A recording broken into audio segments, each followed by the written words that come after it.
يا أيها الذين آمنوا لا تكونوا كالذين كفروا وقالوا لإخوانهم إذا ضربوا في الأرض أو كانوا غزا لو كانوا عندنا ما ماتوا وما قتلوا ليجعل الله ذلك حسرة في قلوبهم والله يحيي ويميت والله بما تعملون بصير ولئن قتلتم في سبيل الله أو متم لمغفرة من الله ورحمة خير مما يجمعون ولئن متم أو قتلتم لإلى الله تحشرون فبما رحمة من الله لنت لهم ولو كنت فظا غليظ القلب لانفضوا من حولك فاعف عنهم واستغفر لهم وشاورهم في الأمر فإذا عزمت فتوكل على الله إن الله يحب المتوكلين إن ينصركم الله فلا غالب لكم وإن يخذلكم فمن ذا الذي ينصركم من بعده وعلى الله فليتوكل المؤمنون وما كان لنبي أن يغل ومن يغل يأت بما غل يوم القيامة ثم توفى كل نفس ما كسبت وهم لا يظلمون أفمن اتبع رضوان الله كمن باء بسخط من الله ومأواه جهنم وبئس المصير هم درجات عند الله والله بصير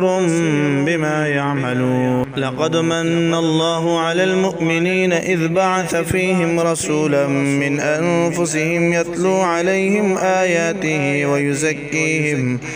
آياته ويزكيهم ويعلمهم الكتاب والحكمة وإن كانوا من قبل لفي ضلال مبين أولما أصابتكم مصيبة قد أصبتم مثليها قلتم أن هذا قل هو من عند أنفسكم إن الله على كل شيء قدير وما أصابكم يوم التقى الجمعان فبإذن الله وليعلم المؤمنين وليعلم الذين نافقوا وقيل لهم تعالوا قاتلوا في سبيل الله أو ادفعوا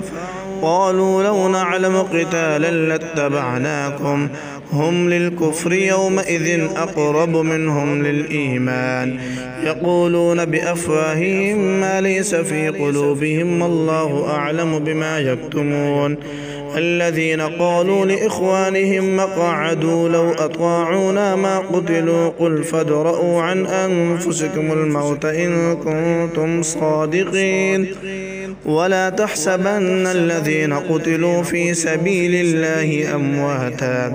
بل أحياء عند ربهم يرزقون فرحين بما آتاهم الله من فضله ويستبشرون بالذين لم يلحقوا بهم من خلفهم ألا خوف عليهم ولا هم يحزنون يستبشرون بنعمة من الله وفضل وأن الله لا يضيع أجر المؤمنين.